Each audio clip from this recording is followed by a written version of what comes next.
Hello, today's motivational message is motivation. So for most, and especially most that are struggling with motivation at any point, motivation tends to be a vague thing, an external thing that people are looking for, versus the truth that motivation really comes from within, and that motivation is a skill. So it is something you can be bad at, and it's something you can get better at. It's something that you can not practice and ignore and struggle with, or you can struggle and get better at and practice. And with anything, clarity helps. So to have a clear definition of motivation. So motivation is a cognitive, emotional comparison between two outcomes. What does that mean? That means there's where you are and where you want to go, and there's bridging that gap.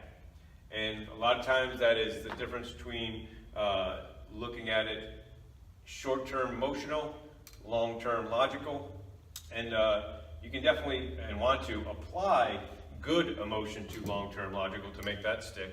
But most of the time, short-term emotion wins, and that's usually not a good thing. So knowing that short-term emotion usually wins, and then what do we do about that to set ourselves up for success?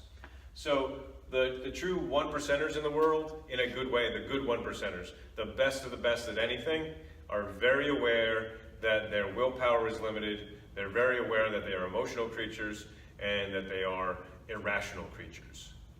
And so they set themselves up, and they set up their habits and their support systems and their environment so they can stack the odds in their favor of success, even though and in spite of the fact that they are emotional creatures, irrational creatures, and have a limited willpower. Going along with that, we have our stages of change. Not just stages of change, but it's not on there, but those are the successful stages of change. And that is from the biggest study of successful people that have changed. And so what's on there is pre-contemplation, contemplation, preparation, action, maintenance, and number 6, where I'm going to focus today, relapse and recycle. For many people, relapse is failure, or that's the meaning of it for them. Instead of, it's a very important distinction to realize that relapse is part of success. So to recognize that and to really work 1 through 5, getting better and better and better, and having 1 through 5 last longer and longer and longer. But when you do relapse, realize, okay, my objective is to shorten up that relapse period, make that relapse period better, and get back to recycle and work it over again. And to also know that many people that get that change, that good change to stick, have gone through this 10, 15 times before they get it to stick. And for some people, it's really their whole life. And that's okay. That's not okay, it's a good thing to realize that that's really part of the success system. So,